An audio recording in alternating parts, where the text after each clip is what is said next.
Welcome to AM Best Audio. As insurers face growing regulatory scrutiny and rapidly evolving risks, understanding and strengthening organizational risk culture has become essential. A recent research study entitled Regulating Risk Culture in the Insurance Industry Using Machine Learning by Aparna Gupta, a professor of quantitative finance in Rensselaer Polytechnic Institute's Lawley School of Management, and Dr. Abena Owusu, assistant professor of finance in Montclair State University's Feliciana School of Business, explores how machine learning can help insurers identify weaknesses in risk management practices and improve oversight, strategy, and long-term stability. I'm Lori Chortis for AMBEST TV, and Dr. Owusu joins us now to discuss that and other key findings from the report. Dr. Owusu, welcome. It's such a pleasure to speak with you. Thank you so much for joining us.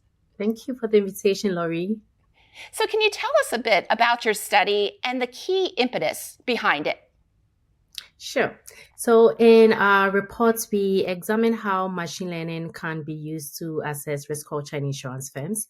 This is motivated from the growing regulatory attention to risk culture, particularly following the 2007-2008 global financial crisis, which highlighted culture as a key driver in most of the risk outcomes. So the question is, how do we measure culture? So when we take a look at culture, this includes the human elements, such as the shared values, the beliefs, attitudes, as well as behaviors of agents within an organization. And these are soft elements and can be challenging to measure. So currently, conventional tools such as surveys and interviews actually do have limitations. Oftentimes, these have low and bias and responses, as well as they do most of the collection is hindered with some human errors. So in this study, we propose using machine learning as a tool that can be used to basically overcome these challenges and reduce most of these limitations as well. Dr. Owusu, with advances in technology, how can insurers leverage machine learning to better assess and continuously monitor their organizational risk culture? So advances in technology allow some insurers to move beyond the static periodic surveys and interviews and to adapt more of a continuous and dynamic monitoring of risk culture. So the traditional approaches oftentimes are infrequent. So if you look at the surveys and the interviews, these occur periodically. And also these would be slow to capture any emerging issues. So as such, machine learning tools like the natural language processing, which is able to analyze large unstructured data, which we get from the organizations through their internal disclosures, their risk reports, as well as the emails and communications within the organizations.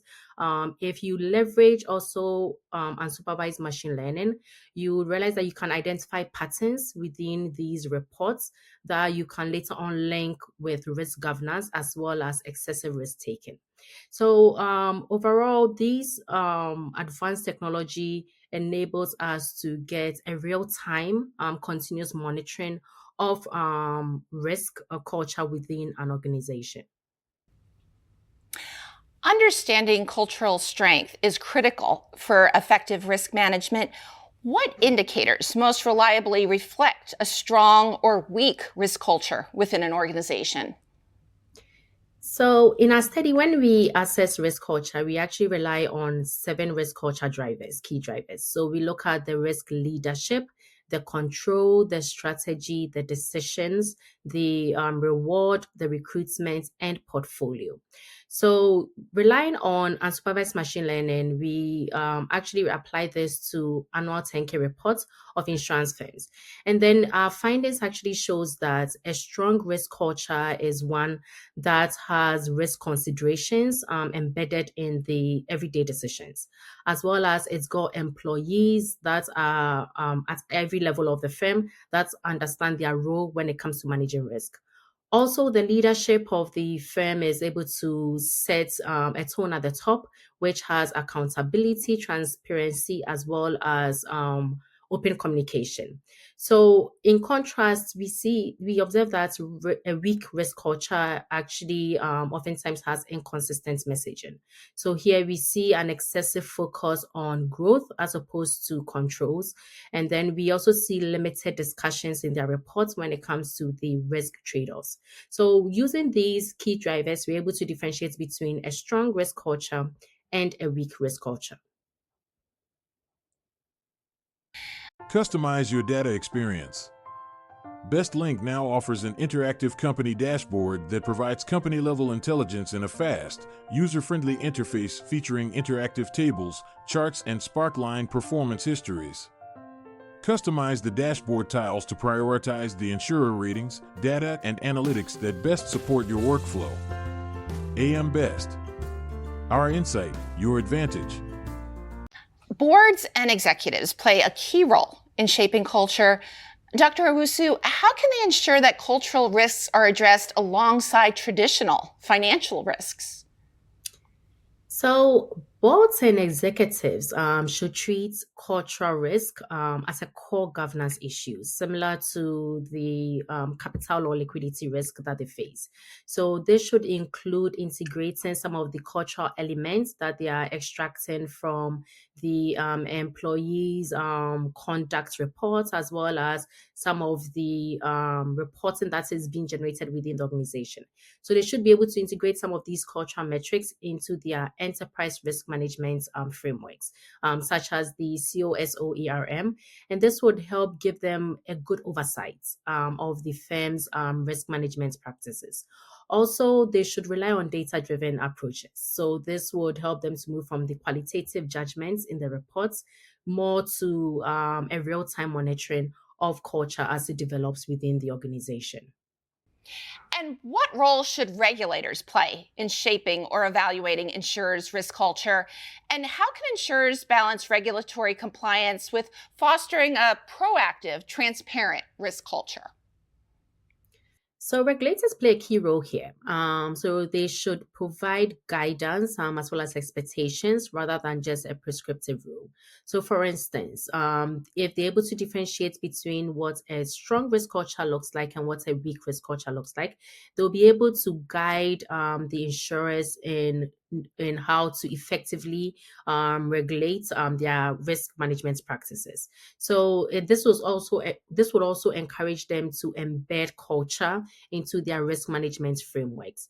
For insurers, balancing compliance and transparency, I would say they should rely more on analytics. So they should use more of the data-driven approaches, which would help them to better assess their own risk management practices, as well as identify areas within their business that they can actually improve in terms of their risk management.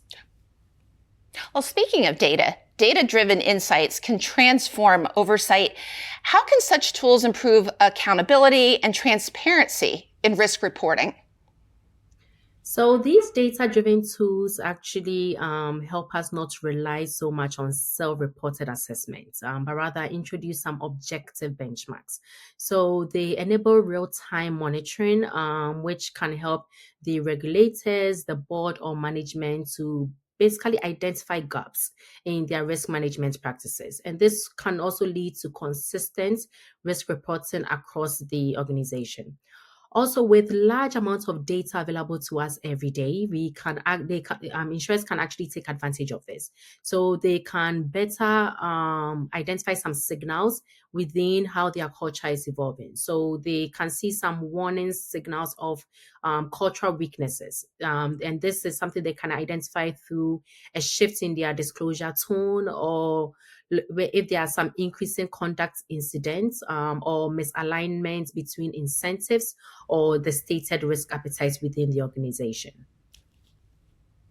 And Dr. Owusu, looking ahead, how might emerging technologies, evolving regulations, and shifts in market expectations shape the future of risk culture in the insurance industry? So Taking the first one, the emerging technologies. So when you take emerging technologies like advanced analytics, artificial intelligence, machine learning, these are going to play a major role in how insurers assess as well as manage risk. So most of these tools are going to provide more of the continuous monitoring of the governance as well as the conduct and the risk-taking behavior within organizations. So this will shift it more from the qualitative assessments, which comes at a slow pace, and move us more towards the real-time monitoring of the governance of the firm. In terms of regulation, so now regulators are gradually increasing or emphasizing non-financial risk, such as the governance, the conduct, and the culture of the firm. And they are actually recommending that most of the insurers embed this in their risk management frameworks. So this will become important for insurers. Now, they are not going to be required to just provide statements, but they would have to provide evidence that they are indeed embedding culture in their decision-making as well as risk-taking strategies. And lastly, for market expectations. So now we see that the market, such as the investors, the policyholders, as well as the rating agencies, they are equally interested in the governance quality of a firm. So now they are looking at culture, for instance. They want to see weak culture is signaling to them some form of reputational or financial risk, and a strong culture is signaling more of the long-term value creation. So now all these three are going to play a key role moving forward. In the future, we expect to see a lot of attention on all these emerging technologies, as well as the evolving regulations and market expectations when it comes to culture. Dr. Owusu, this has been such a fascinating and insightful discussion, and it's been such a pleasure. Thank you so much for taking the time to speak with us today. I greatly appreciate it.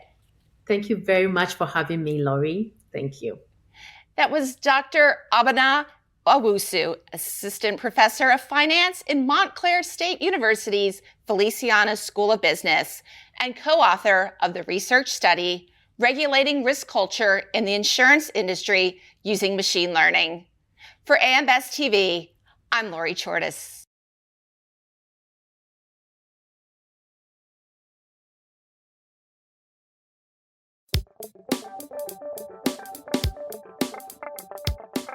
Looking to get the full attention of the insurance industry? We have the platforms that will do just that. Whether it be AM Best TV, AM Best Audio, Best Review Magazine, or Best Day. Find out more by calling AM Best Advertising Sales at 908-439-2200, extension 5399, and have a great day.